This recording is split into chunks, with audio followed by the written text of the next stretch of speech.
क्या बड़े private college और विश्वविद्यालयों के दरवाजे केवल ऊंची जाति वालों के लिए हैं? लोकसभा में पेश की गई एक रिपोर्ट ने सभी बड़े चमकदार नामों वाले कॉलेज और विश्वविद्यालयों की पोल खोल दी है। इस रिपोर्ट में बताया गया है कि मणिपाल और सिम्बायोसिस जैसे भारत के टॉप 30 प्राइवेट विश्वविद्यालयों में पढ़ने वाले छात्रों में केवल 5% दलित अथवा अनुसूचित जाति के हैं। अनुसूचित जनजाति समूह से आने वाले छात्रों की संख्या तो और भी कम, केवल 1% है। इस रिपोर्ट में कई चौंकाने वाली बातें सामने आई हैं, जैसे बीआईटी पिलानी, जिसे देश के सबसे नामी तकनीकी संस्थानों में से एक माना जाता है, वहां केवल ऊंची जातियों के ही छात्र पढ़ रहे हैं। एक भी छात्र एससी, एसटी या ओबीसी कैटेगरी का नहीं है। वहीं Manipal Academy of Higher Education की बात करें तो वहां सिर्फ 0.46% एससी छात्र, 0.36% एसटी छात्र और 18% ओबीसी छात्र हैं। सस्त्रा, अमृता और वेल्लोर इंस्टीट्यूट ऑफ टेक्नोलॉजी जैसे बड़े संस्थानों में भी हाशिए के समुदाय से बहुत कम छात्र दिखाई देते हैं। रिपोर्ट को लोकसभा में पेश करने वाली समिति ने बताया कि इस रिपोर्ट को 2022-23 के अखिल भारतीय उच्च शिक्षा सर्वेक्षण यानी कि AISHE के आंकड़ों के अनुसार तैयार किया गया है। इस सर्वे ने विश्वविद्यालयों में शिक्षकों की उपस्थिति पर भी रिपोर्ट जारी की है। वहां भी आंकड़ा मायूस करने वाला ही मिलेगा। इन टॉप 30 प्राइवेट विश्वविद्यालयों में सिर्फ 4% शिक्षक अनुसूचित जाति से हैं और अनुसूचित जनजाति से तो सिर्फ 0.46% प्रोफेसर हैं। वहीं 30% शिक्षक ओबीसी समुदाय से हैं। हालांकि संसदीय समिति ने यह भी बात मानी है कि AISHE डेटा अभी भी पूरी तरह से सही नहीं है। उदाहरण के लिए, डेटा में अन्ना विश्वविद्यालय में केवल एक फैकल्टी सदस्य दर्ज है, जो कि स्पष्ट रूप से एक गलती है।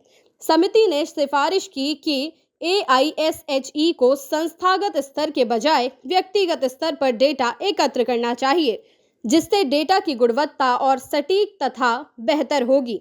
आंकड़ों पर बात करें तो दिसंबर 2023 में शिक्षा विभाग की एक रिपोर्ट और सामने आई थी। इसके अनुसार पिछले कुछ सालों में कई हजार दलित और अनुसूचित जनजाति छात्रों ने अपनी पढ़ाई छोड़ दी थी और ये छात्र सरकार के बड़े कॉलेजों, केंद्रीय विश्वविद्यालयों के साथ IIT और IIM में पढ़ रहे थे। इस रिपोर्ट में बताया गया था कि 2018 से 2023 तक अनुसूचित जाति, अनुसूचित जनजाति और अन्य पिछड़ा वर्ग के कुल 13,500 से अधिक छात्रों ने पढ़ाई छोड़ी थी। गौरतलब है कि वंचित समुदाय को उचित शिक्षा का मौका देने के लिए कई सरकारी पहल हुई है, जैसे कि ट्यूशन शुल्क में छूट, छात्रवृत्ति, कोचिंग योजनाएं लागू की गई हैं। शिकायतों को सुलझाने के लिए भी सिस्टम तैयार किया गया है, पर कई संस्थानों में इन दिशा निर्देशों का पूरी तरह पालन नहीं हो रहा है। जैसे कि IIT दिल्ली ने 2023 में अपना SC/ST प्रकोष्ठ स्थापित किया। UGC ने 10 साल पहले ही ऐसा करने की गाइडलाइन जारी की थी। इस वक्त जब कई दक्षिणपंथी दल और वैचारिकी वाले आरक्षण हटाने की बात कर रहे हैं, इन संख्याओं को देखकर कई सवाल उठ रहे हैं। इन बड़े संस्थानों से क्यों गायब हैं दलित और आदिवासी समुदाय के छात्र? कुछ लोगों की दलील है कि इन संस्थानों की फीस बहुत ज्यादा है, जिसकी वजह से भी छात्रों को समान अवसर नहीं मिल पाते हैं।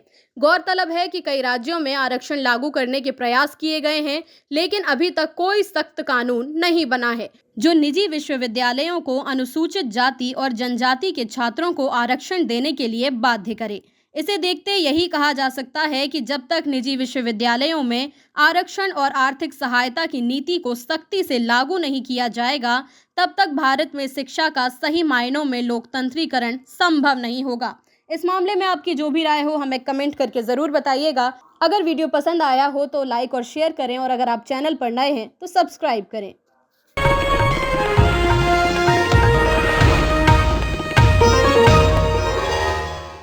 Copyright disclaimer under Section 107 of the Copyright Act 1976. Allowance is made for fair use for purposes such as criticism, comment, news reporting, scholarship, and research. Fair use is a use permitted by copyright statute that might otherwise be infringing.